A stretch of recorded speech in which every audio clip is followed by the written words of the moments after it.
Hallelujah. എത്ര പേരാ ദൈവ സാന്നിധ്യം അനുഭവിക്കുന്നുണ്ട്? എത്ര പേരാ ദൈവ സാന്നിധ്യം അനുഭവിക്കുന്നുണ്ട്? ആമേൻ. ചില സെക്കൻഡുകൾ അന്യഭാഷകളിൽ ഒന്ന് കണ്ടിന്യൂ ചെയ്തേ. In the mighty name of Jesus.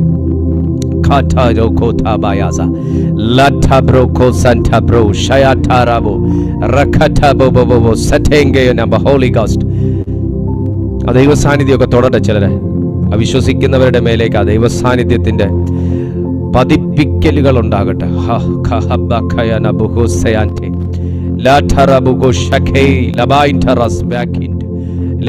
എന്നോട് ദൈവാത്മാവ് പറയുന്നത് ചിലരൊക്കെ പുറകിലോട്ട് വലിഞ്ഞു നിൽക്കുന്ന പോലത്തെ അവസ്ഥകൾ.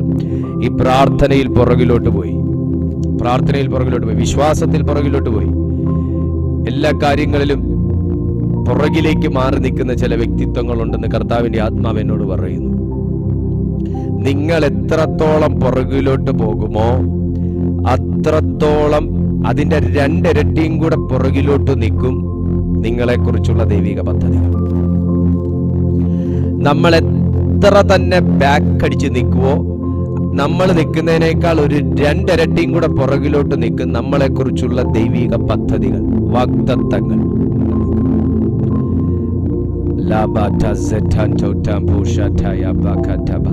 പ്രകൃതി പോലും ഒരു വ്യക്തിക്ക് അനുകൂലമായി നിൽക്കണമെങ്കിൽ, പ്രപഞ്ചം പോലും ഒരു വ്യക്തിക്ക് അനുകൂലമായി നിൽക്കണമെങ്കിൽ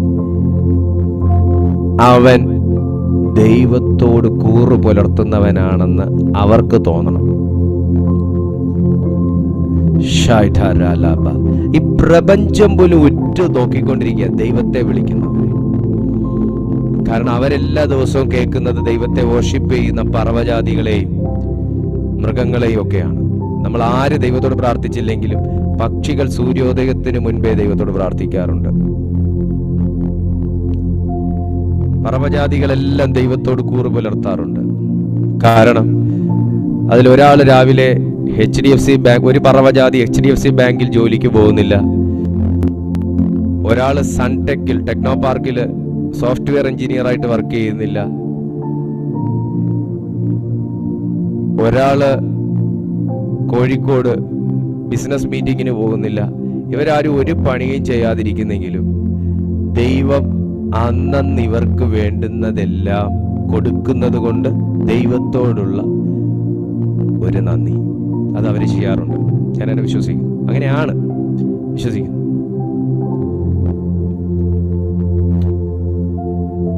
പൂക്കളും പുഷ്പങ്ങളും താമരയും ആമ്പലും എല്ലാം വിടർന്ന് കാണിച്ച് അവരുടെ ഫലം സ്വർഗത്തിലേക്ക് കാണിച്ച് അവര് നന്ദി പറയാറുണ്ട്. ഞാൻ എൻ്റെ കാഴ്ചപ്പാടാണ് പറയുന്നത് കേട്ടോ. ഇതെല്ലാവരും അംഗീകരിക്കണമെന്നൊന്നുമില്ല. ഞാൻ എൻ്റെ കാഴ്ചപ്പാടാണ് പറയുന്നത്. പക്ഷെ ഞാൻ വിശ്വസിക്കുന്നു, ചെയ്യാറുണ്ട്. നന്ദി ഇല്ലാത്ത ഒരു കൂട്ടരുണ്ടെങ്കിൽ അത് മനുഷ്യർ മാത്രമാണെന്നാണ് എൻ്റെ ഒരു പക്ഷം. നന്ദി ഇല്ലാത്തൊരു കൂട്ടരുണ്ടെങ്കിൽ അത് മനുഷ്യർ മാത്രമാണ്. ദൈവത്തോട് ആ ഒരു ഗ്രാറ്റിറ്റ്യൂഡ് എന്ന് പറഞ്ഞ് ആ ഒരു നന്ദി, ഒരു സ്നേഹം, ഒരു എന്താ പറയുക, ഒരു നന്ദി സൂചകമായ ഒരു അർപ്പണം, ആ ഒരു അർപ്പണ മനോഭാവം അത് കാണിക്കുന്നില്ലെങ്കിൽ അത് മനുഷ്യരാണെന്നുള്ളതാണ് ഞാൻ കണ്ടിട്ടുള്ളത്. ഹല്ലേലൂയ. പക്ഷികൾ അത് ചെയ്യുന്നുവെങ്കിൽ, വയലിലെ താമര അത് ചെയ്യുന്നുവെങ്കിൽ, പറവജാതികൾ അത് ചെയ്യുന്നുവെങ്കിൽ, കാട്ടിലെ മൃഗങ്ങൾ അത് ചെയ്യുന്നുവെങ്കിൽ, രണ്ട് കൈ ചലിപ്പിക്കാൻ കഴിയുന്ന, രണ്ട് കൈ ചേർത്ത് ദൈവത്തെ കൈകൊട്ടി പാടി സ്തുതിക്കാൻ കഴിയുന്ന, കാലുകൾ കൊണ്ട് നൃത്തം ചെയ്യാൻ കഴിയുന്ന, സംസാരിക്കാൻ കഴിയുന്ന, സഞ്ചരിക്കാൻ കഴിയുന്ന, പ്രവർത്തിക്കാൻ കഴിയുന്ന ഞാനും നിങ്ങളും എത്രയധികം. നിന്നിലേക്ക് വരേണ്ടത് ഇനി തട്ടിമാറിപ്പോകത്തില്ല. നിങ്ങളും നിങ്ങളുടെ തലമുറകളും അനുഭവിക്കേണ്ടത് ഇനി തട്ടിമാറിപ്പോകത്തില്ല. അത്ര ഡീപ്പാണ് ഇന്നത്തെ സന്ദേശം. ഉൽപ്പത്തി പുസ്തകം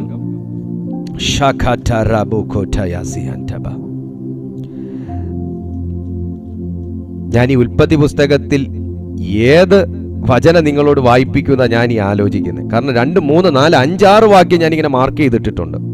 ഇതിനകത്ത് ഏത് നമുക്ക് 42-ാമത്തെ അധ്യായം 21-ഉം 22-ഉം വാക്യം നമുക്ക് വായിക്കാം. 42-ാമത്തെ അധ്യായം 21-ഉം 22 വാക്യങ്ങൾ. 42-ാമത്തെ അധ്യായം ഉൽപ്പത്തി പുസ്തകം 42, 21, 22. ഇത് നമ്മുടെ സഹോദരനോട് നാം ചെയ്ത ദ്രോഹമാകുന്നു. അവൻ നമ്മോട് കെഞ്ചിയപ്പോൾ നാം അവന്റെ പ്രാണസങ്കടം കണ്ടിട്ടും അവന്റെ അപേക്ഷ കേട്ടില്ലല്ലോ. അതുകൊണ്ട് ഈ സങ്കടം നമുക്ക് വന്നിരിക്കുന്നു എന്ന് അവർ തമ്മിൽ പറഞ്ഞു. അതിന് രൂബേൻ, ബാലനോട് ദോഷം ചെയ്യരുതെന്ന് ഞാൻ നിങ്ങളോട് പറഞ്ഞില്ലയോ? എന്നിട്ടും നിങ്ങൾ കേട്ടില്ല. ഇപ്പോൾ ഇതാ അവന്റെ രക്തം നമ്മോട് ചോദിക്കുന്നു എന്ന് അവരോട് പറഞ്ഞു. ഈ വചനം വായിക്കുമ്പോൾ സത്യമായിട്ട് എൻ്റെ ഉള്ളം കത്തുവാണ്. ഒന്നാമത് ഈ വചനത്തിൽ നിന്ന് മനസ്സിലാക്കണം, പ്രവർത്തിക്ക് പ്രതിഫലം തരുന്നൊരു ദൈവമുണ്ട്. പ്രവർത്തിക്ക് പ്രതിഫലം തരുന്നൊരു ദൈവമുണ്ട്. അത് നന്മ ചെയ്താലും തിന്മ ചെയ്താലും ആ പ്രവൃത്തി നമുക്ക് നേരെ വന്നിരിക്കും. ആ പ്രവൃത്തിയുടെ ഫലത്തിന് ഒരു ഹർത്താലും തടസ്സമായിരിക്കത്തില്ല. ഹല്ലേലൂയ. ഒരുവൻ നന്മ ചെയ്താൽ അതിന്റെ പ്രവൃത്തി നിങ്ങൾ അനുഭവിച്ചിരിക്കും. തിന്മ ചെയ്താലും ആ പ്രവൃത്തിയുടെ ഫലം നമ്മൾ അനുഭവിച്ചിരിക്കും. അത് ഒന്ന് പ്രപഞ്ച സത്യമാണ്, രണ്ടത് ദൈവവചനം പഠിപ്പിക്കുന്നതാണ്. അതുകൊണ്ട് അതിന് മാറ്റമില്ല. വിശുദ്ധ ബൈബിൾ പറയുന്നു, ഉൽപ്പത്തി പുസ്തകം 42, ഇപ്പൊ നിങ്ങൾക്ക് മനസ്സിലായി കാണും ഞാൻ ആരെ കുറിച്ചാണ് വായിച്ചത്. യോസേഫിനെ കുറിച്ചാണ് വായിച്ചത്. ഓക്കെ, ചരിത്രത്തിലോട്ടൊന്നും പോകുന്നില്ല. ഇവിടെ മുതൽ ഞാൻ തുടങ്ങുകയാണ്. അവന്റെ രക്തം നമ്മോട് സംസാരിക്കുന്നു. അല്ല, അവന്റെ രക്തം ഭൂമിയിൽ നിന്ന് നമ്മോട് ചോദിക്കുന്നു. എന്താണ് ഉദ്ദേശം? അല്ല, അർത്ഥം. വെളിപ്പാടുള്ള, ദൈവകൃപയുള്ള, ദൈവസ്നേഹമുള്ള, ലക്ഷണവിദ്യ അറിയാവുന്ന, പ്രവചനാത്മാവുള്ള തന്റെ സഹോദരൻ, ഇളയ സഹോദരനാകുന്ന യോസേഫ് മരിച്ചു പോകണം.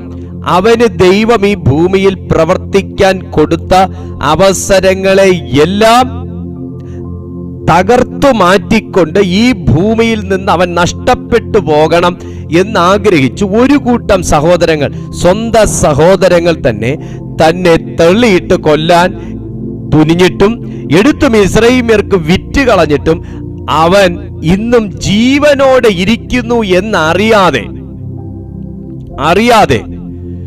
ഒരു കൂട്ടം സഹോദരങ്ങൾ തനിക്ക് ഇന്ന് നേരിട്ട ഒരവസ്ഥയുടെ നടുവിൽ നിന്നുകൊണ്ട് പറയുന്നു, ഇതെല്ലാം വന്നത് നമ്മൾ അന്ന് സഹോദരനെ നഷ്ടപ്പെടുത്തി കളഞ്ഞില്ലേ, അവൻ മരിച്ചു കാണും, ഇപ്പോ അവൻ അടിമവേല ചെയ്ത് മരിച്ചു കാണും, അവന്റെ രക്തം ഈ ഭൂമിയിൽ നിന്ന് നമ്മോട് ചോദിക്കുന്നതാണ് എന്ന് പറഞ്ഞുകൊണ്ട് ഇന്ന് നാം ചിലരുടെ മുമ്പിൽ കെഞ്ചി നിൽക്കേണ്ട ഒരവസ്ഥ വന്നത്, നാം ചിലരുടെ മുമ്പിൽ കൈ നീട്ടേണ്ട ഒരവസ്ഥ വന്നത്, ഇന്ന് ഞാനൊരു രാജ്യത്തിന്റെ നിയമത്തിന്റെ മുൻപിൽ പ്രാണന് വേണ്ടി യാചിക്കേണ്ടി വന്നത് അന്ന് ചില വർഷങ്ങൾക്ക് മുൻപേ നമ്മുടെ സഹോദരൻ അവന്റെ പ്രാണന് വേണ്ടി നമ്മുടെ മുമ്പിൽ കെഞ്ചിയപ്പോ അത് കണ്ടിട്ടും കണ്ടില്ല എന്ന് നടിച്ചത് കൊണ്ടല്ലേ സഹോദരന്മാരെ എന്നാണ് രൂബേൻ ചോദിക്കുന്നത്.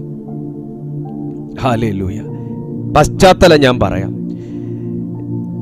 രാജ്യമെങ്ങും ആകെ മൊത്തം ക്ഷാമത്തിൽ നിൽക്കുന്നൊരു സമയം, ഭക്ഷിക്കാൻ അന്നം മുട്ടിയ ഒരു സമയം. യാക്കോബ് തന്റെ മക്കളെ എല്ലാം കൂടെ മിസ്രയീമിൽ ധാന്യം ഉണ്ടെന്ന് അറിഞ്ഞിട്ട് അങ്ങോട്ടേക്ക് പോയി കളക്ട് ചെയ്യാൻ പറയാണ്.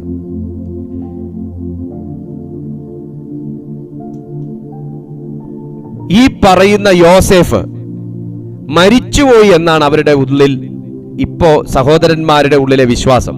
യോസേഫിനെ കുറിച്ച് ഓർക്കുന്ന പോലുമില്ല. യോസേഫിനോട് തികഞ്ഞ അസൂയയായിരുന്നു. ഞാൻ ഇനി പറഞ്ഞു പോവാം കേട്ടോ, ഇനി വചനം വായിക്കാനുള്ള സമയമില്ല, കാരണം 4-5 അധ്യായമുണ്ട് വായിക്കാൻ.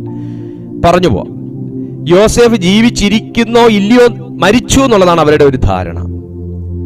മിസ്രയീമിലേക്ക് ധാന്യം വാങ്ങാൻ വേണ്ടി കഴുതയും എടുത്ത് പുറപ്പെടുമ്പോൾ അവിടെ കൊടുക്കാനുള്ള പണവും മറ്റും എല്ലാം കളക്ട് ചെയ്ത് കഴുതപ്പുറത്ത് ഇവർ മിസ്രൈമിലേക്ക് ചെന്ന് ക്യൂ നിന്ന് ധാന്യം വാങ്ങുകയാണ്. എന്നാൽ ധാന്യം അളന്നു കൊടുക്കാൻ കൽപ്പന ഇട്ടിരിക്കുന്നത് യോസേഫാണ്, അതായത് ഇവരുടെ സഹോദരൻ. എന്നാൽ അതൊന്നും അറിയുന്നില്ല. വളരെ ചെറുപ്രായത്തിൽ തന്നെ സഹോദരനെ കൊന്നവർ എന്നൊരു പേര് ഇവർക്ക് ഉണ്ട്. വളരെ ചെറിയ പ്രായത്തിൽ സഹോദരനെ ഞാൻ നിമിത്തം നഷ്ടപ്പെടുത്തി എന്നൊക്കെ അറിയാവുന്ന ഈ സഹോദരന്മാർ തന്റെ കുഞ്ഞിലത്തെ സഹോദരനെ മറന്നുകൊണ്ട് വിശപ്പടക്കാൻ വേണ്ടി മിസ്രൈമിൽ ചെന്ന് ധാന്യം വാങ്ങാൻ നിന്നപ്പോ ദൈവാത്മാവുള്ള ഒരു മനുഷ്യനാകുന്ന യോസേഫിന് ഇവരെ കണ്ടപ്പോൾ തന്നെ ഇവരെന്റെ സഹോദരനാണെന്നുള്ള പിടുത്തം കിട്ടി. പക്ഷേ ദൈവം ആകെ മൊത്തം സ്ട്രക്ചർ മാറ്റിയ യോസേഫിനെ ഇവർക്ക് കണ്ടപ്പം മനസ്സിലായില്ല. ഒരാലോചന കൈമാറുകയാണ്. ദൈവം തിരഞ്ഞെടുത്തിരിക്കുന്ന ഒരു മനുഷ്യനെ ദൈവം തന്റെ കരങ്ങളിൽ എടുത്ത് ഉപയോഗിക്കാൻ തുടങ്ങിക്കഴിഞ്ഞാൽ, ദൈവം തന്റെ കരങ്ങളിൽ എടുത്ത് പ്രയോജനപ്പെടുത്താൻ തുടങ്ങിക്കഴിഞ്ഞാൽ, ദൈവം തന്റെ കരങ്ങളിലേക്ക് എടുത്തു കഴിഞ്ഞാൽ, ഒരു കാലം നിന്നോട് സംസാരിച്ച, നിന്നെ കണ്ട, നിന്നെ വിധിച്ച, നിന്നെ ആക്ഷേപിച്ച വ്യക്തികൾക്ക് പോലും നിന്നെ കണ്ട മനസ്സിലാകാത്ത വിധത്തിൽ ദൈവം നിന്റെ ചരിത്രം മാറ്റിയിരിക്കും. പൊട്ടക്കിണറ്റി ഇട്ട ചരിത്രമല്ല ഇപ്പൊ യോസേഫിനുള്ളത്. ഇപ്പോ മുമ്പിൽ നിൽക്കുന്ന മൂത്ത ജ്യേഷ്ഠന്മാർ വന്ന് ഇങ്ങനെയാ നിൽക്കുന്നേ. കയ്യിൽ പണം ഉണ്ടെങ്കിലും മിസ്രൈം കനിഞ്ഞാലേ ഉള്ളൂ, മിസ്രൈം കനിഞ്ഞാലേ ഉള്ളൂ. ഇപ്പൊ ജ്യേഷ്ഠന്മാർ വന്ന് നിൽക്കുന്നത് ഇങ്ങനെയാ. പക്ഷെ ഒരു കാലം ഇദ്ദേഹം നിൽക്കുന്ന തട്ടിപ്പ് വേറെയാണ്, യോസേഫ് നിൽക്കുന്ന തട്ട് വേറെയാണ്, തലം വേറെയാണ്, പൊസിഷൻ വേറെയാണ്, യൂണിഫോം വേറെയാണ്. പണ്ട് തന്റെ അങ്കി വരെ പറിച്ചെടുത്ത് കളഞ്ഞിട്ടാണ് മിസ്രൈമിന്റെ ചന്തയിൽ കൊണ്ട് വിൽക്കാൻ നിർത്തിയത്. ഇന്ന് അന്നത്തെ കീറിപ്പറഞ്ഞ വസ്ത്രം അല്ല അദ്ദേഹം ഇട്ടിരിക്കുന്നത്, യൂണിഫോമാണ്. ആ അവസ്ഥയിൽ ഇന്ന് സ്വന്തം സഹോദരൻ ആ ഒരു പൊസിഷനിൽ നിൽക്കുന്നത് കണ്ടിട്ട് പോലും മനസ്സിലാകാത്ത സ്ഥിതിക്ക് ഇന്ന് ചുരുക്കി പറഞ്ഞാൽ അനുജൻ കനിഞ്ഞാലേ ഉള്ളൂ, അനുജൻ കനിഞ്ഞാലേ ഉള്ളൂ. ഞാനിത് പറയുമ്പോ ചിലരുടെ ജീവിതത്തിലേക്ക് ഷാർപ്പായിട്ട് ഈ വചനം വന്ന് ക്രിയ ചെയ്യും, വളരെ ഷാർപ്പായിട്ട് ക്രിയ ചെയ്യും. കാരണം ഒത്തിരി സഹോദരങ്ങളുടെ മുമ്പിൽ സഹായത്തിന് അഭ്യർത്ഥിച്ച് നിൽക്കേണ്ടി വന്നവർ ഇന്ന് ഈ കൂട്ടായ്മയിൽ കാണാം. ഒത്തിരി പരിചയക്കാരുടെ മുമ്പിൽ സഹായത്തിന് അഭ്യർത്ഥിച്ച് നിൽക്കേണ്ടി വന്നവർ ഒന്ന് കയറി പോകാൻ, ഒന്ന് രക്ഷപ്പെടാൻ, ഒന്ന് വെള്ളം കുടിച്ച് കിടക്കാൻ, ഒന്ന് ജീവൻ തിരിച്ച് കിട്ടാൻ കെഞ്ചിയവർ, സഹായം അഭ്യർത്ഥിച്ചവർ, സഹായം വാങ്ങിയിട്ട് പേരുദോഷം കേട്ടവർ, സഹായം ചോദിച്ചിട്ട് നിരസിച്ച് കളഞ്ഞവർ എല്ലാം ഇക്കൂട്ടത്തിൽ കാണാം. പക്ഷേ മോനെ, കാലമെന്നും ഒരുപോലെ ഇരിക്കത്തില്ല, സമയമെന്നും ഒരുപോലെ ഇരിക്കത്തില്ല, അവസ്ഥയൊന്നും ഒരുപോലെ ഇരിക്കത്തില്ല. ഒരു കാലം സഹോദരന് വേണ്ടി കുഴി കുഴിച്ചവർ, ഒരു കാലം സഹോദരന് വിലയിട്ടവർ, ഇന്ന് സഹോദരന്റെ പൊസിഷന് വില കൽപ്പിക്കാൻ പോലും കഴിയാത്തൊരവസ്ഥയിലത്തെ നിലവാരത്തിൽ ദൈവം മാറ്റി. നിനക്ക് വേണ്ട കുഴിച്ച കുഴി അവിടെ കിടക്കും, നിനക്ക് അവരിട്ട വില അവിടെ നിൽക്കും. പക്ഷെ സ്വർഗം നിനക്കിട്ട വിലയോട്, അവൻ ദൈവം നിനക്കിട്ട വിലയോട്, ദൈവം നിനക്കിട്ട വിലയെ മായ്ക്കാൻ, മാറ്റാൻ, കുറച്ചു കളയാൻ ഒരു പ്രപഞ്ച ശക്തിക്കും അധികാരമില്ല കേട്ടോ. ഒരുപക്ഷെ വീട്ടിൽ വിലയില്ലാത്ത വ്യക്തിക്ക് ദൈവത്തിന്റെ ഉള്ളത്തിന്റെ വില ഭയങ്കരമാണ്. നാട്ടിൽ വിലയില്ലാത്തവന്, സൊസൈറ്റിയിൽ വിലയില്ലാത്തവന്, കുടുംബത്തിൽ വിലയില്ലാത്തവന്, ബന്ധുക്കളുടെ ഇടയിൽ വിലയില്ലാത്തവന്, ചേർച്ചിൽ വിലയില്ലാത്തവന്, ഓഫീസിൽ വിലയില്ലാത്തവന്,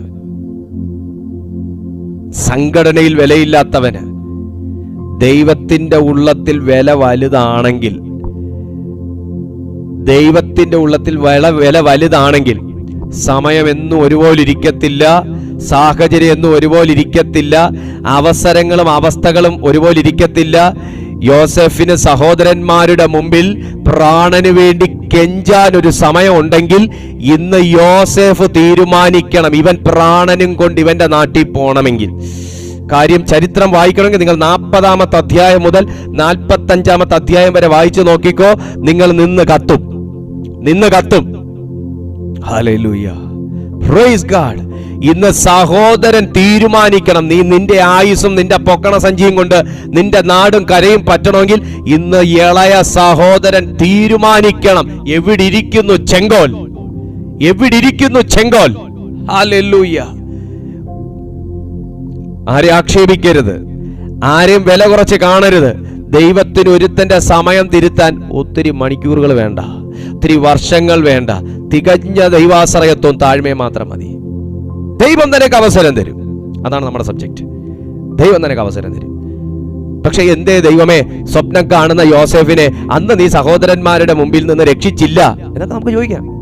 എന്തേ ദൈവമേ ആ നല്ലൊരു ബാലന്റെ വസ്ത്രം വരെ പറിച്ചു കളഞ്ഞിട്ട് നഗ്നനായിട്ട് ആ മിസ്രയീമിന്റെ അടിമച്ചന്തയിൽ കൊണ്ട് കാഴ്ച വെച്ചപ്പോ, വിലയിട്ട് വെച്ചപ്പോ നീ അവനെ അവിടുന്ന് ആത്മാവിൽ എടുത്ത് മാറ്റിയില്ല? നമുക്ക് ചോദിക്കാം. പക്ഷേ സുഹൃത്തേ, ഇങ്ങനൊരു സമയം മറച്ചു വെച്ചിരുന്നു എന്ന് യോസെഫിന് പോലും ചിന്തിക്കാൻ പറ്റി കാണത്തില്ല. നിനക്ക് പ്രവചിക്കാൻ പറ്റാത്ത നിലകളിൽ പരിശുദ്ധാത്മാവ് ആരുടെയൊക്കെയോ ജീവിതം മാറ്റാൻ പോവുക. ഇന്നൊരു പക്ഷെ നിന്നെ ജോലിയില്ലാത്തവനായി കാണുന്നുണ്ടായിരിക്കാം, അറിയുന്നുണ്ടായിരിക്കാം. സാമ്പത്തികമായിട്ടൊന്നും ഇല്ലാത്തവനായിട്ട് ചിലർ നിന്നെ മുദ്ര കുത്തുന്നുണ്ടായിരിക്കാം. ഇവൻ എന്നും രോഗം തന്നെയാണെന്ന് പറഞ്ഞ് ചിലർ നിന്നെ ആക്ഷേപിക്കുന്നുണ്ടായിരിക്കാം. പ്രാർത്ഥിക്കുന്ന ഇവൾക്കെന്താ ഇങ്ങനെയെന്ന് ചോദിക്കുന്നുണ്ടായിരിക്കാം. സമയമെന്നും ഒരുപോലെ ഇരിക്കത്തില്ല, കാലമെന്നും ഒരുപോലെ ഇരിക്കത്തില്ല. നിന്റെ ചരിത്രത്തെ ദൈവം മാറ്റും. പ്രവർത്തിക്കാൻ ദൈവം നിനക്കൊരു അവസരം തരും. ഓക്കെ, ഞാൻ ബ്രീഫ് ചെയ്യട്ടെ. വാക്യം ഞാനൊന്നുകൂടെ വായിക്കാം. ഇത് നമ്മുടെ സഹോദരനോട് നാം ചെയ്ത ദ്രോഹമാകുന്നു. ദൈവം കാഴ്ച കാണിക്കുന്ന ദൈവിക കാര്യങ്ങളെക്കുറിച്ച് വെളിപ്പെടുത്തുന്ന സഹോദരനും ദ്രോഹം ചെയ്യുന്ന ആൾക്കാരുണ്ടല്ലേ. ദൈവത്തോടു കൂടെ ചേർന്ന് നടക്കുന്നവനും ദ്രോഹം ചെയ്യുന്ന ആൾക്കാരുണ്ടല്ലേ. അതന്ന് അവർക്ക് ദൈവം കൊടുത്തൊരവസരം എന്തിനാണെന്നറിയാമോ? അല്ലെങ്കിൽ ദൈവം കണ്ടിട്ട് മിണ്ടാത്ത എന്താണെന്നറിയാമോ? കാലം അധികം പോകുന്നതിന് മുൻപേ ചോറ് വെക്കാനുള്ള അരിക്ക് സഞ്ചിയും കൊണ്ട് നീ അധികം താമസിയാതെ നിന്റെ സഹോദരന്റെ മുമ്പിൽ നിൽക്കേണ്ട ഒരു അവസ്ഥയുണ്ടെന്ന് കണ്ടതുകൊണ്ടാ. നിന്റെ കഴുത തീൻ തിന്ന് കിടക്കണമെങ്കിൽ നിന്റെ സഹോദരൻ വിചാരിക്കേണ്ട ഒരു അവസ്ഥ നിനക്ക് ഞാൻ വരുത്തും എന്ന് ദൈവം കണ്ടതുകൊണ്ടാ. ഞാൻ ചിലരോട് നോക്കി, ഞാൻ നിങ്ങളുടെ കണ്ണി നോക്കി തന്നെ ഞാൻ പ്രവചിച്ചു പറയാട്ടോ. നിന്റെ ഈ വല്ലായ്മയുടെയും പൊറുതിമുട്ടലിന്റെയും സന്ദർഭത്തിൽ പോലും കർത്താവ് മിണ്ടാതിരിക്കുന്നതിന്റെ കാരണം ചില വ്യക്തികൾ നിങ്ങൾ പോലും ആഗ്രഹിക്കത്തില്ല ഇവരിങ്ങനെ നിങ്ങളുടെ മുമ്പിൽ മുട്ടുമടക്കണമെന്ന്. ആ നിലകളിൽ ഒരു ദൈവപ്രവൃത്തി കണ്ട് നിന്റെ മുമ്പിൽ മുട്ടുമടക്കി, ഞാൻ നിന്നോട് ദ്രോഹം ചെയ്തു പോയി, ദോഷം നിന്നെക്കുറിച്ച് ചിന്തിച്ചു പോയി, പ്രവർത്തിച്ചു പോയി, പറഞ്ഞുപോയി എന്ന് നിന്നോട് ഏറ്റുപറഞ്ഞ് ദൈവത്തിന്റെ മുമ്പിൽ സറണ്ടർ ചെയ്യുന്ന ഒരു ടൈം വരുന്നു. ഞാൻ ചുമ്മാ വിളിച്ചു പറഞ്ഞതല്ല, ഇത് ഈ വചനത്തിനകത്ത് മുമ്പോട്ട് വായിക്കുമ്പോൾ കാണുന്ന സംഗതിയാണ് ഞാൻ നിങ്ങളോട് പറഞ്ഞത്. നമുക്ക് നോക്കുമ്പോൾ അയ്യോ ജ്യേഷ്ഠന്മാരല്ലേ അനുജന്റെ മുമ്പിൽ, സഹോദരന്മാരല്ലേ മറ്റൊരു സഹോദരന്റെ മുമ്പിൽ.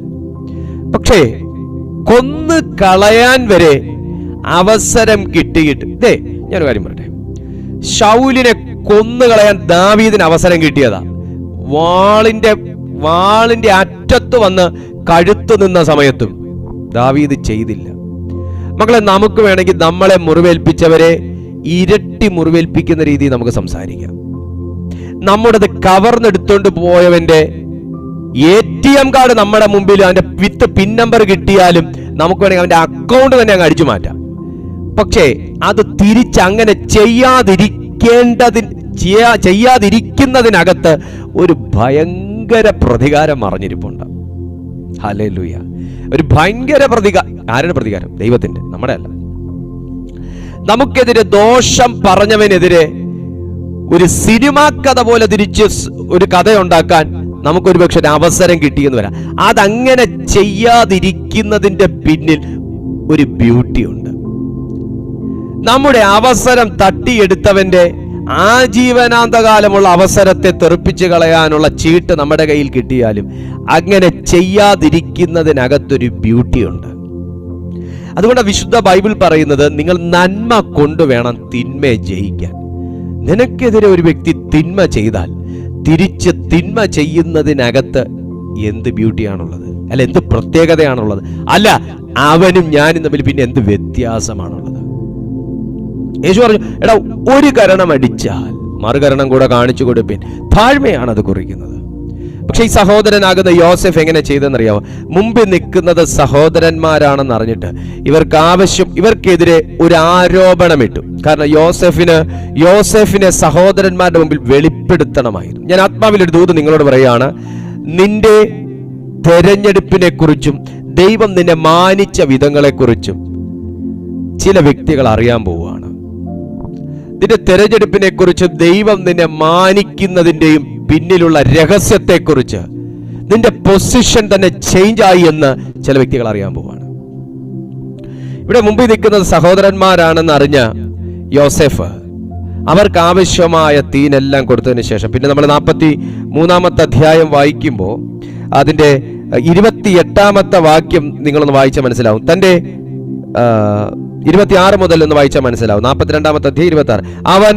അവർ ധാന്യം കഴുതപ്പുറത്ത് കയറ്റി അവിടെ നിന്ന് പുറപ്പെട്ടു. എവിടുന്ന്? മിസ്രൈമിൽ നിന്ന് പുറപ്പെട്ടു.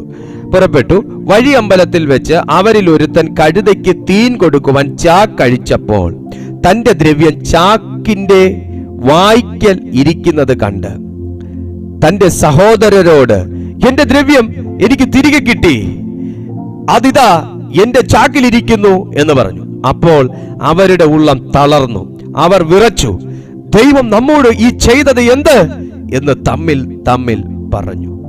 അവരിതിനെ ഒരു ദൈവ പ്രവൃത്തിയായി കരുതി. ഭയങ്കര ഷാർപ്പാണ് ഈ മെസ്സേജ്. നിങ്ങൾക്ക് എത്ര പേർക്ക് മനസ്സിലാവുന്നു അറിഞ്ഞൂടാ.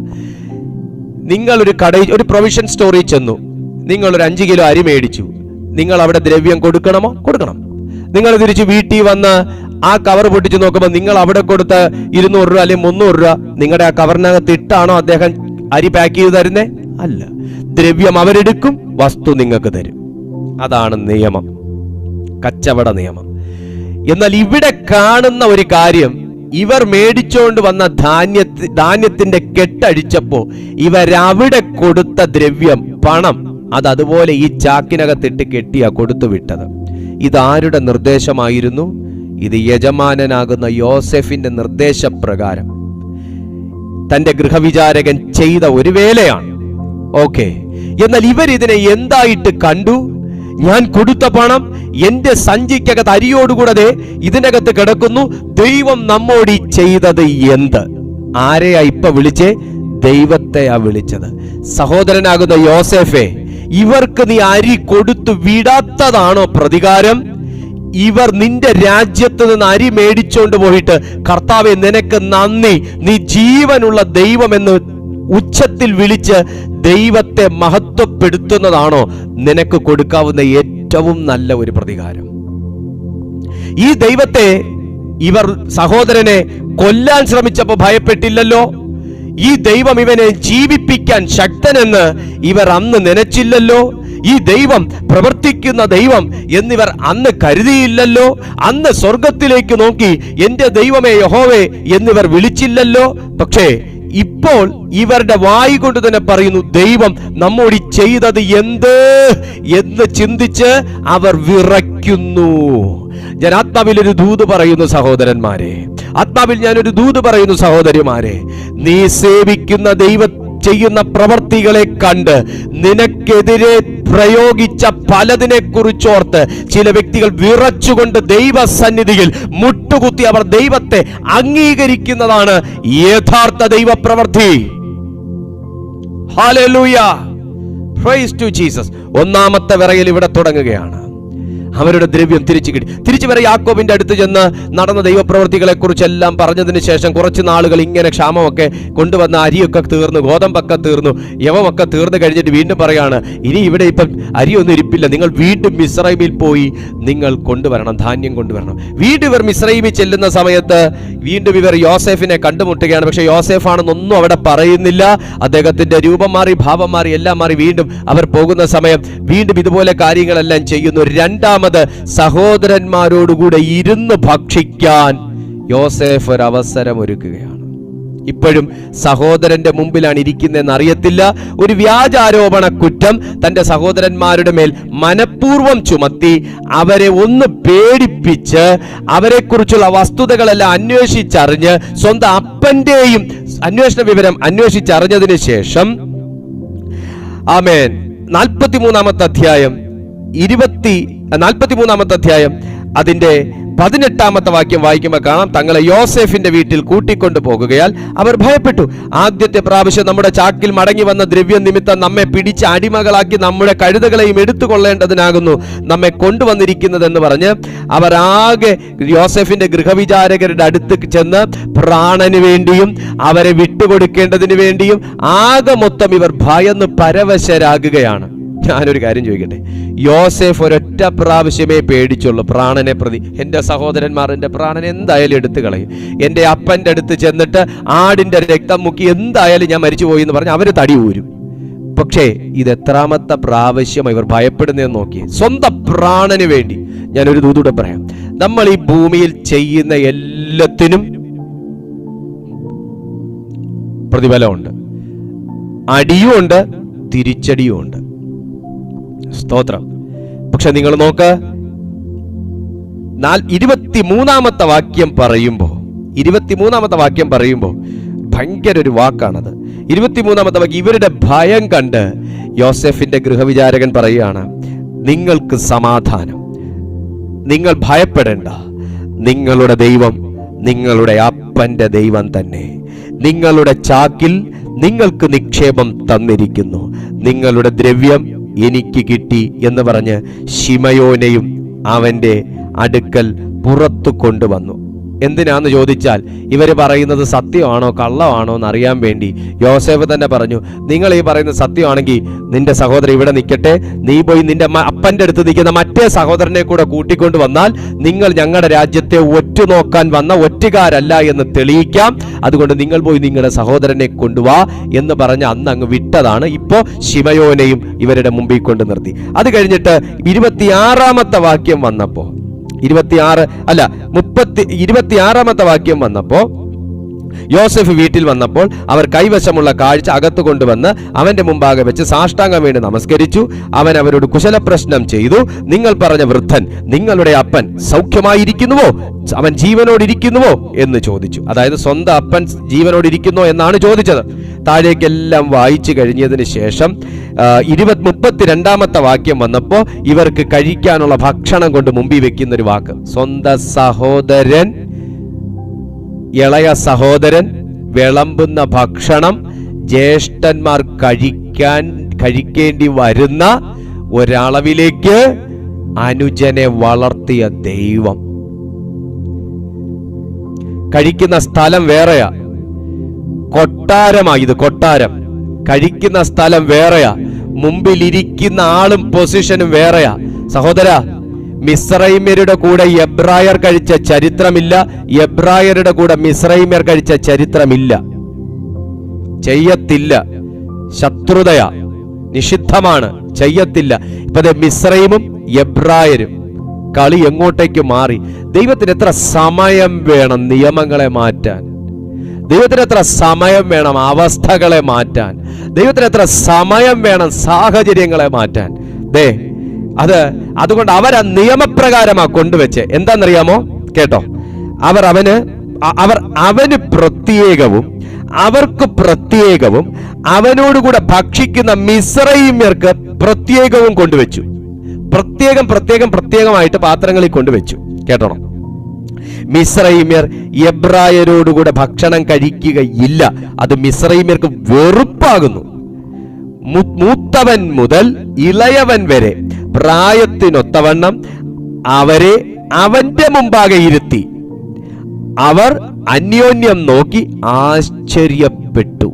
ഞാനൊരു ഭയങ്കര പ്രൊഫറ്റിക്കലായിട്ട് ഈ മെസ്സേജ് ഞാൻ വായിച്ചുകൊണ്ടിരിക്കുന്നത്. നിന്റെ ജീവിതത്തിൽ ദൈവം ചെയ്യുന്ന പ്രവർത്തികളെ കുറിച്ചും നീ ഇരിക്കുന്ന സ്ഥാനമാനങ്ങളെ കണ്ടും നിന്റെ കുടുംബത്തിലുള്ളവർ ആശ്ചര്യത്തോടെ നോക്കാൻ തക്കവണ്ണം ദൈവം വഴിവെക്കും. ആമേൻ. ഇത് എന്തൊരവസ്ഥ! മിസ്രയീമ്യർ എബ്രായരോടുകൂടെ ഭക്ഷണം കഴിക്കുന്നു. ആശ്ചര്യത്തോടെ നോക്കും, ആശ്ചര്യത്തോടെ നോക്കും. നോക്കേണ്ട വഴി ദൈവം വെക്കും. ആമേൻ. താഴേക്ക് വായി. ഞാൻ സമയക്കുറവുകൊണ്ടാണ് ഇങ്ങനെ വായിച്ചോടുന്നത്. 34-ാമത്തെ വാക്യം നോക്കുമ്പോൾ, അവൻ തന്റെ മുമ്പിൽ നിന്ന് അവർക്ക് ഓഹരി കൊടുത്തയച്ചു. ബെന്യാമീന്റെ ഓഹരി മറ്റുള്ളവരുടെ ഓഹരിയുടെ 5 ഇരട്ടിയായിരുന്നു. അവർ പാനപാത്രം ചെയ്തു, അവനോടുകൂടി ആഹ്ലാദിച്ചു. 44-ാമത്തെ കുറ്റത്തിൽ 44-ാമത്തെ അധ്യായത്തിൽ വായിക്കുമ്പോൾ ഇങ്ങനെ പറഞ്ഞു പോകാട്ടോ. 44-ാമത്തെ അധ്യായം വായിക്കുമ്പോൾ വീണ്ടും ഒരു വ്യാജാരോപണ കുറ്റം സഹോദരന്മാരുടെ മേൽ മനഃപൂർവ്വം വെച്ചു. 45-ാമത്തെ വാക്യം വരുമ്പോൾ യോസേഫ് തന്നെ സഹോദരന്മാരോട് തന്നെ കുറിച്ച് വെളിപ്പെടുത്തുകയാണ്. എൻ്റെ ജ്യേഷ്ഠന്മാരെ, ഇത്രയും മാസം, ഇത്രയും നാളുകൾ നിങ്ങളുടെ മുമ്പിൽ നിന്നത് നിങ്ങൾ കൊന്നുകളഞ്ഞ, നിങ്ങൾ വിറ്റുകളഞ്ഞ, നിങ്ങൾ കാലണയ്ക്ക് വേണ്ടി വിറ്റുകളഞ്ഞ നിങ്ങളുടെ സഹോദരനെയാണ് ദൈവം നിങ്ങളുടെ മുമ്പിൽ ഈ യൂണിഫോം ഇട്ട്, ഈ പൊസിഷനോടെ, ഈ കിരീടവും വെപ്പിച്ച് ഈ നിർത്തിയിരിക്കുന്നതെന്ന് വെളിപ്പെടുത്തുന്ന ഒരു ഭാഗമാണ് 45-ാമത്തെ അധ്യായത്തിൽ കാണുന്നത്. അപ്പോൾ ചുറ്റും നിൽക്കുന്നവരുടെ മുമ്പിൽ തന്നെത്താൻ അടക്കുവാൻ വയ്യാതെ എല്ലാവരെയും എന്റെ അടുക്കൽ നിന്ന് പുറത്താക്കുവിൻ എന്ന് യോസേഫ് വിളിച്ചു പറഞ്ഞു. ഇങ്ങനെ യോസേഫ് തന്റെ സഹോദരന്മാർക്ക് തന്നെ വെളിപ്പെടുത്തിയപ്പോൾ ആരും അടുക്കലുണ്ടായിരുന്നില്ല. അവൻ ഉച്ചത്തിൽ കരഞ്ഞു. മിസ്രയീമ്യരും ഫറവോന്റെ ഗൃഹവും അത് കേട്ടു. യോസേഫ് സഹോദരന്മാരോട്, ഞാൻ യോസേഫ് ആകുന്നു, എന്റെ അപ്പൻ ജീവനോടിരിക്കുന്നുവോ എന്ന് പറഞ്ഞു. അവന്റെ സഹോദരന്മാർ അവന്റെ സന്നിധിയിൽ ഭ്രമിച്ചു പോയതുകൊണ്ട് അവനോട് ഉത്തരം പറയുവാൻ അവർക്ക് കഴിഞ്ഞില്ല. യോസേഫ് സഹോദരന്മാരോട്, ഇങ്ങോട്ട് അടുത്തു വരുവിൻ എന്ന് പറഞ്ഞു. അവർ അടുത്തു ചെന്നപ്പോൾ അവൻ പറഞ്ഞത്, നിങ്ങൾ മിസ്രയീമിലേക്ക് വിറ്റുകളഞ്ഞ നിങ്ങളുടെ സഹോദരൻ യോസേഫ് ആകുന്നു ഞാൻ. എന്നെ ഇവിടെ വിറ്റതുകൊണ്ട് നിങ്ങൾ വ്യസനിക്കേണ്ട, വിഷാദിക്കുകയും വേണ്ട. ജീവരക്ഷയ്ക്കായി ദൈവം എന്നെ നിങ്ങൾക്ക് മുമ്പേ അയച്ചതാകുന്നു. ദേശത്ത് ക്ഷാമമുണ്ടായിട്ട് ഇപ്പോൾ 2 സംവത്സരമായി, ഉഴവും കൊയ്ത്തുമില്ലാത്ത 5 സംവത്സരം ഇനിയുമുണ്ട്. ഭൂമിയിൽ നിങ്ങൾക്ക് സന്തതി ശേഷിക്കേണ്ടതിനും വലിയൊരു രക്ഷയാൽ നിങ്ങളുടെ ജീവനെ രക്ഷിക്കേണ്ടതിനും ദൈവം എന്നെ നിങ്ങൾക്ക് മുമ്പേ അയച്ചിരിക്കുന്നു. ദൈവം എന്നെ നിങ്ങൾക്ക് മുമ്പേ അയച്ചിരിക്കുന്നു. ആർക്ക് പറയാൻ പറ്റും ഇങ്ങനെ ഒരു സാക്ഷ്യം? മിസ്രയീമിലേക്ക് വിറ്റുകളഞ്ഞ സഹോദരന്മാരുടെ മുമ്പിൽ വന്ന് ദൈവം തന്റെ വിറ്റുകളഞ്ഞ സഹോദരന്റെ വായിൽ കൂടെ സാക്ഷ്യം പറയാണ്, എന്നെ വിറ്റത് കൊണ്ട് നിങ്ങൾ വിഷാദിക്കണ്ട, ജീവരക്ഷയ്ക്കായി ദൈവം എന്നെ നിങ്ങൾക്ക് മുമ്പോട്ടായി ഇങ്ങോട്ടേക്ക് അയച്ചത് തന്നെയാണ്. അതായത് അന്ന് നിങ്ങൾ എന്നെ വിറ്റ നിങ്ങളുടെ തിന്മ എന്റെ നന്മയ്ക്കാക്കി മാറ്റിയ ഒരു ദൈവം. ഞാൻ ആത്മാവിൽ നിന്നോട് പറയാണ്, ദൈവം നിന്നെ ചെലെടുത്തിപ്പോൾ ആക്കി വെച്ചിരിക്കുന്നത് തിന്മയ്ക്കല്ല, ഒരു നന്മയ്ക്കാണ്. ചില വ്യക്തികളെ പ്രതി നീ ഇന്ന് നുറുങ്ങുന്നത് തിന്മയ്ക്കല്ല, നന്മയ്ക്കാണ്. ചില വ്യക്തികളെ പ്രതി നീ ഒരു നഷ്ടം ഇന്ന് അനുഭവിക്കുന്നത്, നീ നഷ്ടമെന്ന് എണ്ണുന്നത് നിനക്ക് ലാഭത്തിനാക്കി പരിശുദ്ധാത്മാവ് മാറ്റാൻ പോവാണ്. സ്വന്തം സഹോദരന്റെ പൊസിഷന്റെ മുമ്പിൽ നിന്നുകൊണ്ട് ഭ്രമിച്ചു പോയിട്ട് മരിച്ചുപോയി എന്ന് കരുതിയ സഹോദരൻ വന്ന് ഒരു ഉദ്യോഗസ്ഥ സ്ഥാനത്ത് നിന്നുകൊണ്ട് തന്റെ സഹോദരന്മാർക്ക് അന്നം വിളമ്പുമ്പോ തന്റെ ഡെസിഗ്നേഷൻ കണ്ട്, പവർ കണ്ട്, ദൈവം ഇത്രയും അത്യുന്നതനോ എന്ന് കരുതി ആശ്ചര്യപ്പെട്ട് ഭ്രമിച്ചിട്ട് എന്തു മറുപടി പറയണം എന്ന് പോലും അറിയാതെ വിറങ്ങലിച്ച് നിൽക്കുന്ന സ്വന്തം സഹോദരർ. നീ സ്വന്തം സഹോദരരാൽ തള്ളപ്പെട്ട ഒരു വ്യക്തിയാണെങ്കിൽ, സ്വന്തക്കാരെന്ന് പറയുന്നവരുടെ വായി കൊണ്ട് നീ ദോഷം കേൾക്കേണ്ട ഒരു വ്യക്തിയാണെങ്കിൽ, ആ ചരിത്രത്തെ തിരുത്താൻ എന്റെ ദൈവത്തിന് ഇനി അധികം താമസമില്ല. ഈ 2024 കുറഞ്ഞൊന്ന് മുമ്പോട്ട് പോയിട്ട് ഇതുപോലെ ഒരു സാക്ഷ്യം നിന്റെ അധരത്തിൽ കൂടെയും പുറത്തു വരാൻ പോവുകയാണ്. രൂപൻ പോലും കരുതി മരിച്ചുപോയ പാവം ബാലൻ ഒരു കാര്യം കൂടെ ദൈവം ഇവരെ കൊണ്ട് ചെയ്യിക്കാതിരുന്നില്ല. എന്താണെന്നറിയാമോ? എന്റെ സഹോദരൻ പ്രാണരക്ഷയ്ക്ക് വേണ്ടി എന്റെ മുമ്പിൽ കെഞ്ചിയപ്പോ, കൊല്ലരുത് ജ്യേഷ്ഠ, എന്നെ നശിപ്പിക്കരുത് ജ്യേഷ്ഠ, എന്നെ എവിടെയെങ്കിലും കൊണ്ട് കളഞ്ഞേക്ക്, ഞാൻ എവിടെയെങ്കിലും പോയി ജീവിച്ചോളാം എന്നൊക്കെ പറഞ്ഞ് പ്രാണന് വേണ്ടി കരഞ്ഞപ്പോഴും ഇവർക്കുണ്ടായിരുന്നൊരു കഠിന ഹൃദയം, അതേ അവസ്ഥ ഇന്ന് സ്വന്തം ജീവിതത്തിൽ വരുത്തിയപ്പോ എന്റെ സഹോദരന്റെ രക്തമാണ് ഭൂമിയിൽ നിന്ന് എന്നോട് ചോദിക്കുന്നതെന്ന് ഇവരുടെ വായി കൊണ്ട് പറയേണ്ടി വന്നില്ലേ?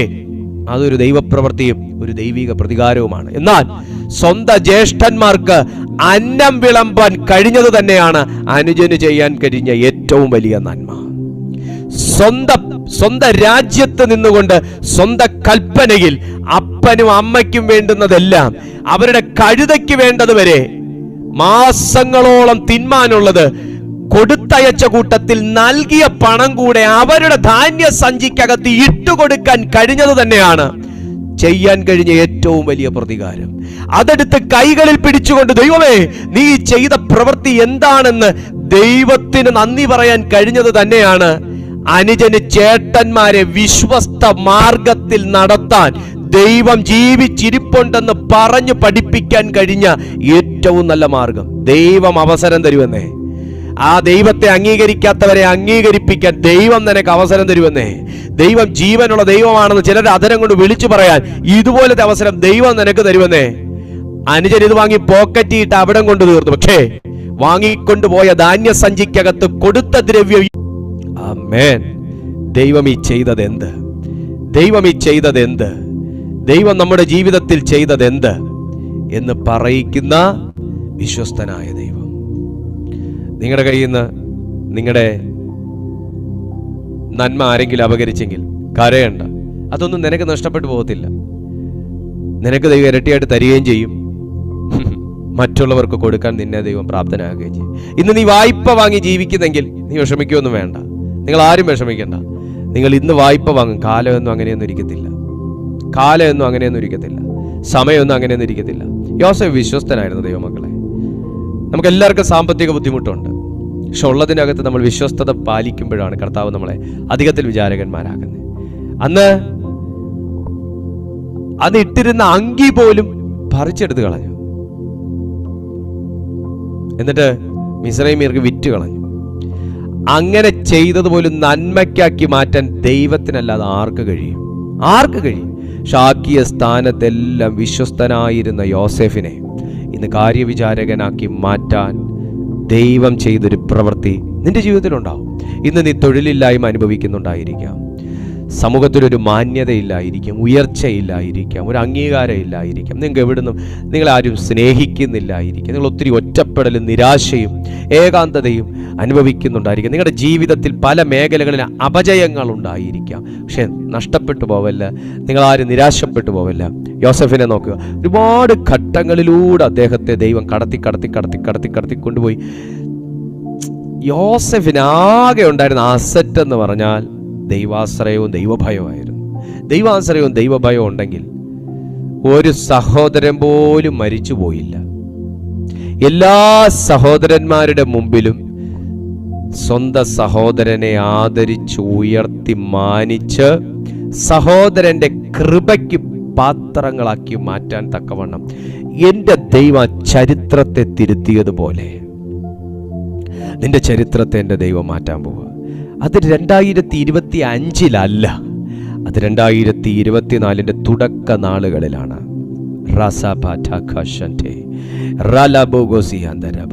നിങ്ങൾ വിശ്വസിക്കുന്നുവെങ്കിൽ എൻ്റെ ദൈവത്തിന് യോസെഫിൻ്റെ ജീവിതത്തിൽ ചെയ്തത് നമ്മുടെ ജീവിതത്തിൽ ചെയ്യാൻ കഴിയാതിരിക്കത്തില്ല. ചിലരൊക്കെ നിന്നെ നോക്കി വല്ലാതെ പ്രവചിച്ച് കാണും. അവൻ എൻ്റെ മുമ്പിൽ മുട്ട് മടക്കും, എൻ്റെ മുമ്പിൽ വരും, അവൻ നശിച്ച് മണ്ണടിഞ്ഞു എന്നൊക്കെ പറഞ്ഞു കാണും. അവരുടെ വിധി നടപ്പാക്കാനല്ല ദൈവം ഇരിക്കുന്നത്. അവരുടെ വിധി നടപ്പാക്കാനല്ല ദൈവം ഇരിക്കുന്നത്. വിശ്വസിക്കുക, കർത്താവ് ആരുടെയൊക്കെയോ ജീവിതത്തിൽ ഇത് ചെയ്യാൻ പോവുകയാണ്. സ്വന്തം സഹോദരൻ അവരുടെ മുമ്പിൽ തന്നെ വെളിപ്പെടുത്തി, നിങ്ങൾ മിസ്രയീമിലേക്ക് വിറ്റുകളഞ്ഞ നിങ്ങളുടെ സഹോദരൻ യോസേഫ് ആകുന്നു ഞാൻ. എന്നെ ഇവിടെ വിറ്റതുകൊണ്ട് നിങ്ങൾ ആരും വിഷാദിക്കേണ്ട. ജീവരക്ഷയ്ക്കായി ദൈവം എന്നെ നിങ്ങൾക്ക് മുമ്പേ അയച്ചതാകുന്നു. ചുരുക്കി പറഞ്ഞാൽ ഇനി അവർ ജീവിച്ചിരിക്കുന്നത് തന്നെ സഹോദരന്റെ മനസ്സലിവ് കൊണ്ടാണ്. സഹോദര, ഒരു ദിവസം ഒരു കാലം മറ്റുള്ളവരുടെ കയ്യിൽ നിന്ന് വാങ്ങി ജീവിച്ച നീയ്, മറ്റുള്ളവരുടെ കയ്യിൽ നിന്ന് വാങ്ങി പല ആവശ്യങ്ങളും നടത്തിയ നീയ്, നിന്നിലൂടെ മറ്റുള്ളവരുടെ പല ആവശ്യങ്ങളും നടത്താൻ തക്കവണ്ണം നിന്റെ കരങ്ങളെ നിറയ്ക്കാൻ ദൈവം വിശ്വസ്തനല്ലയോ? യോസേഫിന്റെ ചരിത്രം തിരുത്തിയതുപോലെ നിങ്ങളുടെ ചരിത്രവും തിരുത്താൻ നമ്മുടെ ദൈവം വിശ്വസ്തനല്ലയോ? അബ്രഹാമിന്റെ ദൈവം, ഇസ്ഹാക്കിന്റെ ദൈവം, യാക്കോബിന്റെ ദൈവം നമ്മുടെ ദൈവമല്ലേ? വിശ്വസ്തനല്ലയോ? കഴിയേണ്ട, ഭയപ്പെടേണ്ട. ദൈവം നമുക്ക് വേണ്ടി കരുതാൻ തക്കവണ്ണം വിശ്വസ്തനാകുന്നു. എല്ലാ കണ്ണുകളും പരിശുദ്ധ ദൈവസന്നിധിയിൽ ഒരു നിമിഷവും നടച്ചേ. കർത്താവിൻ്റെ സന്നിധിയിൽ ദൈവം നിനക്ക് ഇതുപോലെ പ്രവർത്തിക്കാൻ ഒരവസരം നല്ല കർത്താവ് ഒരുക്കിയാൽ നിങ്ങൾ ഈ അവസരത്തെ എങ്ങനെ ചെയ്യും? പകരത്തിന് പകരം ചെയ്യുമോ? യോസേഫ് തൻ്റെ സഹോദരന്മാരോടുകൂടെ ചെയ്തതുപോലെ ചെയ്യുമോ?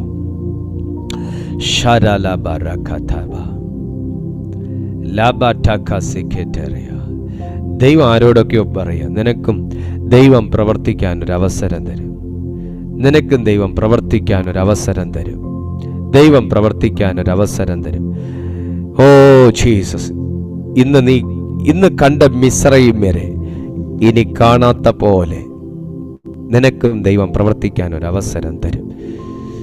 തൊഴിലില്ലായ്മയ്ക്കകത്ത് വേദനിക്കുന്ന ചിലരോട് ദൈവാത്മാവ് പറയുന്നു, നീ ഇന്ന് നിൽക്കുന്നത് പോലും കടം വാങ്ങി ആയിരിക്കാം. പക്ഷേ യോസെഫിന്റെ ജീവിതത്തിൽ ദൈവം ചെയ്ത എന്താണെന്നറിയാമോ? സ്വന്തം സഹോദരന്മാർക്ക് ആവശ്യം പോലെയും ആവശ്യത്തിലധികവും കൊടുത്തു വിടാൻ തക്കവണ്ണം അവനെ നിറച്ചതുപോലെ അങ്ങനെ ഒരു അധികാരം ദൈവം നിനക്ക് നൽകും. കമോൺ, ആ ഒരു അവസരം ആരുടെയൊക്കെയോ മുമ്പിൽ പരിശുദ്ധാത്മാവ് തുറക്കുവാണ്. അങ്ങനെ ഒരു അവസരം ദൈവം തുറക്കുക. പുച്ഛത്തോടെയും അസൂയയോടും കണ്ട സഹോദരന്റെ മുമ്പിൽ ഇന്ന് വിറയലോടെ നിൽക്കാനല്ലാതെ സ്വന്തം സഹോദരന്മാർക്ക് കഴിയാത്തതിൻ്റെ കാരണം തികഞ്ഞ പ്രാർത്ഥനാ ജീവിതമാണ് യോസേഫിൻ്റെ. തികഞ്ഞ പ്രാർത്ഥനാ ജീവിതമാണ്. ഈ ജീവിതത്തിൽ എന്തൊക്കെ നിനക്ക് കൈമോശം വന്നാലും പ്രാർത്ഥനാ ജീവിതത്തെ കൈമോശം വരുത്താൻ ഞാൻ തയ്യാറല്ല. ദൈവവുമായിട്ടുള്ള ബന്ധത്തെ കൈമോശം വരുത്താൻ ഞാൻ തയ്യാറല്ല എന്ന് ഉറച്ചിരിക്കുന്നവൻ്റെ മുമ്പിൽ നാളെ ചരിത്രം തിരുത്തപ്പെടുക തന്നെ ചെയ്യും. ചരിത്രം തിരുത്തപ്പെടുക തന്നെ ചെയ്യും. ഇന്ന് പൊട്ടക്കിണറ്റി കിടന്ന ചരിത്രമല്ല യോസേഫിൻ്റെ. ഇന്ന് അടിമച്ചന്തയിൽ മുട്ടുകുത്തിയിരുന്ന ചരിത്രമല്ല യോസേഫിൻ്റെ. ഇന്ന് യോസേഫിൻ്റെ മുമ്പിൽ വന്നാൽ ഓരോ വാക്ക് പറയുമ്പോഴും അന്നത്തെ രീതി ഇങ്ങനെ, ഓരോ വാക്ക് പറയുമ്പോഴും അപ്പൻ സുഖമായിരിക്കുന്നു, വൃദ്ധനായ നിന്റെ അപ്പൻ സുഖമായിരിക്കുന്നു എന്ന് ചോദിച്ചാൽ സുഖമായിരിക്കുന്നു യജമാനനെ എന്ന് പറഞ്ഞ് അവർ കുനിഞ്ഞ് സാഷ്ടാംഗം നമസ്കരിക്കും. ആ ഉത്തരം പറഞ്ഞതിന് ശേഷം കുനിഞ്ഞ് സാഷ്ടാംഗം നമസ്കരിക്കും. അന്ന് അടിമച്ചന്തയിൽ വിൽക്കാൻ വേണ്ടി യോസേഫ് മുട്ടുകുത്തിയിരുന്ന ചരിത്രം ഉണ്ടായിരുന്നെങ്കിൽ ഇന്ന് യോസേഫിന്റെ മുമ്പിൽ വരുന്നത് സ്വന്തം അപ്പനാണെങ്കിൽ പോലും അങ്ങനെ ആയിക്കൊള്ളണമെന്നുള്ളൊരു നിയമമുള്ള ഒരു രാജ്യത്തിലാണ് നിൽക്കുന്നത്. ചരിത്രം മാറി. ഇന്ന് സഹോദരന്മാരാ മുട്ടുകുത്തി നിൽക്കേണ്ടി വരുന്നത്. യോസേഫ് തന്നെ വെളിപ്പെടുത്തുന്നത് വരെ അതങ്ങനെ തന്നെ ആയിരുന്നു. ഇത്ര സമയം വേണം ദൈവത്തിന് കാര്യങ്ങളെ തിരുത്താൻ. ഞാൻ വിശ്വസിക്കുന്നു ഈ 2024 അങ്ങനെയുള്ളൊരു വർഷമാണ്. പലരുടെയും ജീവിതത്തിൽ, വിശ്വസിക്കുന്നവരുടെ ജീവിതത്തിൽ ഇതങ്ങനത്തെ ഒരു വർഷമാണ്. നിനക്ക് നഷ്ടപ്പെട്ടു പോയതിനെ കുറിച്ച് പറയാൻ ഒത്തിരി ഉണ്ടാകും. പക്ഷേ നേട്ടങ്ങളുടെ ഒരു വർഷമാക്കി പരിശുദ്ധാത്മാവ് ഇത് മാറ്റും. ഓ ജീസസ്, പരിശുദ്ധാത്മാവിന്റെ സാന്നിധ്യം ഈ സമയം ആരെയൊക്കെയോ സ്പർശിച്ചു തുടങ്ങുകയാണ്. പിതാവേ, ഞാൻ ഈ ജനത്തിനായി പ്രാർത്ഥിക്കുന്നു.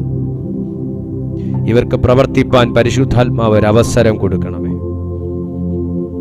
ഇവരുടെ ജീവിതത്തിലും അങ്ങനെ ഒരു അവസരം പരിശുദ്ധാത്മാവ് കൊടുക്കണമേ. ഞാൻ ഈ കൂടി വന്ന സകലത്തിനായും പ്രാർത്ഥിക്കുന്നു. ഇപ്പോൾ തന്നെ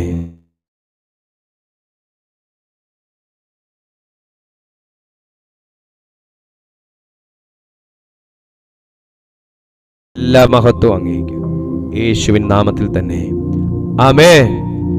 കർത്താവ് നിങ്ങളെ അനുഗ്രഹിക്കട്ടെ. നിങ്ങളുടെ പ്രാർത്ഥനാ വിഷയങ്ങൾ ഞങ്ങൾ ഈ നമ്പറിൽ വാട്സാപ്പിൽ നിങ്ങൾ എഴുതി അറിയിച്ചാട്ടെ. ഞങ്ങൾ തീർച്ചയായിട്ടും നിങ്ങൾക്കായി പ്രാർത്ഥിക്കാം. അപ്പോൾ തന്നെ എല്ലാ ദിവസവും രാവിലെ 6:30 മണിക്കും വൈകുന്നേരം 6:30 മണിക്കും നമുക്ക് ദൈവത്തിന്റെ മാറ്റമില്ലാത്ത തിരുവചനം ഈ ചാനലിലുണ്ട്. ചാനൽ ഇതുവരെ സബ്സ്ക്രൈബ് ചെയ്തിട്ടില്ലെങ്കിൽ ഒന്ന് സബ്സ്ക്രൈബ് ചെയ്തേക്കുക. ഒപ്പം ഞാൻ എപ്പോഴും പറയുന്ന പോലെ നിങ്ങളുടെ എല്ലാവരുടെയും പ്രാർത്ഥനകളിൽ നിങ്ങൾ ഓർക്കുന്നു എന്ന് ഞാൻ അറിയുന്നു. നമ്മുടെ പ്രെയർ ഹാളിന്റെ കൺസ്ട്രക്ഷന് വേണ്ടിയിട്ട് യോസേഫിന്റെ ചരിത്രം പറഞ്ഞതുപോലെ ജീവിതം മാറാൻ അധികം സമയം വേണ്ട.